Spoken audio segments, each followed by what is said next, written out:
be wondering, why would I need boundaries to heal the fearful avoidant attachment style? But boundaries are such an important integral part of healing the fearful avoidant attachment style. So I thought we would talk about that today. The first one is that you need to have boundaries around other people's expectations. When you still believe, as a lot of fearful avoidants do, that um, other people's expectations are for you to meet, like you don't have uh, any say in whether you want to meet them or not. If other people just have boundaries, you have to meet them. That will keep you from healing the fearful avoidant attachment style, because you think that if you are healed and you have time and energy and you feel happy and everything is going well, then all of a sudden you are not your own anymore, and you have to do everything for everyone and meet everybody's expectations. And that is just tiring. It's not possible. It's not realistic, but it will definitely keep you from healing the fearful avoidant attachment style. So realizing that nobody has a right to your time and energy, um, that is the second boundary that you need, is very, very important. Realizing that nobody in the world, not your parents, not your partner, has a right to your time and energy. Of course, when you're in a relationship, you see how you can best help each other or be there for each other or support each other, but your needs are very important too. And nobody in the world has a right to your time and energy. Um, and that's very important to know, because just as with the expectations, if you have the belief that when you are doing well, when you are healed, when you have the energy, when you're feeling happy, then all of a sudden your time and energy are not your own anymore, and you have to help everyone, for instance, this could be a little codependent tendency, then you won't heal. You won't heal. So that is also a boundary that you will start to need to start putting up. So boundaries around other people's expectations, like, okay, I hear that that's what you want from me. I don't think I will be able to do that, but what I can do is this and this and this. That's a boundary around an expectation. And no one has a right to your time and energy. If your mother calls and says, I need you to be here right now. Okay, I understand you want me to be there right now. I can't right now, but what I can do is this. So it's not, if you put up a boundary, that you just say a hard no and then that's it. You can always see what you can do, but that has to also fit your time and energy and your expectations. Then, just in general around boundaries, what is very important is that when you put up a boundary, the other person's reaction is not your responsibility. This is so important. This was so key in for me to be able to heal the fearful avoidant attachment style. I was so scared of people becoming angry with me that I had a really hard time putting up boundaries. And now I know that when I put up a boundary, that is completely normal. That's completely healthy to do. So when somebody else gets angry or gets very disgruntled, that is their thing, their responsibility to take care of that. It's not my responsibility to make other people uh, feel good about my boundary. It's what it is, and I will always see if there's another way that I can help them or meet their expectation or um, whatever they are asking from me, but in a way that fits me. And if there isn't a way, then and they are angry about that or frustrated or disappointed, that's, I can be there, I can hold space for that, I can empathize with that, but it's not my responsibility to fix that. This is so important, and it can feel very cold if you do have codependent tendencies, but it will give you so much freedom. And the interesting thing is that my mother used to have a tendency to make me feel guilty about having my own, boundaries, time and energy, not meeting expectations. And as soon as I knew that that was not healthy and it was completely okay for me to put up boundaries and for her to have any kind of reaction to that, since that time she just accepts them. It's very interesting how that works.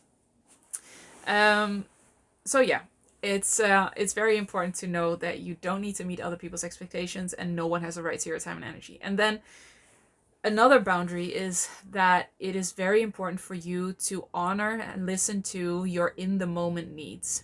So when you are with people, for instance, if you notice that you are starting to get overwhelmed, then it is completely okay if you take care of yourself in that moment. If you are with your partner and you have this belief that you should always want to be with your partner, but you feel like you just need to be alone for a second or you need to rest, it is very important to listen to your needs and honor them. You can always do that in how do you say that, communicating with the people you are with if that's necessary, but I don't want you to feel like you always have to adapt and have to push your own needs aside just for the sake of other people. Secure attached people will always accept whatever you need in the moment. If you are meeting with a friend and half an hour into having drinks with them, you say, you know what, I am so tired. I really need to rest right now. I really need to go home and sleep. A security attached friend will say, oh, okay, that's fine. We can reschedule. You take care of yourself, and I will see you in next time.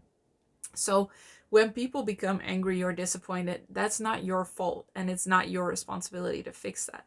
And it's very important to listen and honor to your needs, because that will give your body, your fear brain, the feeling that you got this, you got yourself, you've got your own back, and therefore your fear brain doesn't need to protect you as much. So listening to your own needs and honoring your own needs is very important for in healing the fearful avoidant attachment style. Then another boundary that is important is boundaries around intimacy. When you have a hard time putting up boundaries, it might sound weird that if you want real deep, beautiful intimacy, you need boundaries. Those two cannot exist without each other. And that's because if you feel like you can't have any boundaries around intimacy, you will not even start intimacy, because it might be that you're okay with kissing but not with sex. And how if you can't put up a boundary in between kissing and sex, you won't start with the kissing. So in order for you to really enjoy intimacy, you need to know that it's completely okay to put up a boundary in whatever stage or phase or moment that you are in intimacy. If you don't, you will have a really hard time even initiating intimacy or having intimacy in whatever shape, way, or form.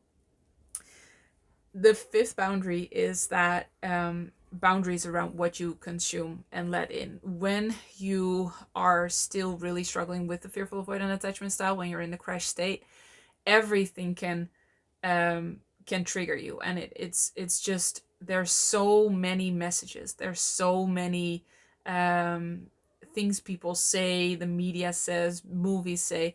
There was a period where I just didn't watch romantic movies again because it was just so triggering. I loved romantic movies, but I would hear one line and I would obsess about that for 2 weeks, and it was just not worth it. I wanted to heal this fearful avoidant attachment style.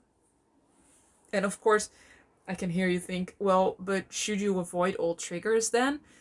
It is impossible when you are really struggling with the fearful avoidant attachment style to avoid all triggers. You will be triggered regardless. So it really helps to kind of monitor how many possibilities for triggers you allow. And if you are constantly overwhelmed with triggers, it is very hard to heal the fearful avoidant attachment style. So it is completely okay for a while to really be very aware of what you let in, what you watch and what you don't watch, what you listen to, what you don't listen to. And I still choose to not listen to things that I know will make me fearful, for instance. It is very okay to have boundaries around what you consume. And that could be also friends that, love to gossip. It could be that you say, okay, I like being around you, but I don't want to gossip. I don't want to do that. It could also be that you notice that you gravitate more to other friends, and all of that is okay. You are allowed to have your own boundaries around what you consume because you're important and how you feel is important. So these are 5 boundaries that you need in order to heal the fearful avoidant attachment style. Let me know if this was surprising that you actually need boundaries to heal the fearful avoidant attachment style, and whether you are starting to get good at it or are already good at it or not good at all. Let's talk about it in the comments. As always, I am so happy you are here, and I will see you in the next one. Healed and Happy is a tailor-made online program where me and my team personally guide you through healing the roots of the fearful avoidant attachment style.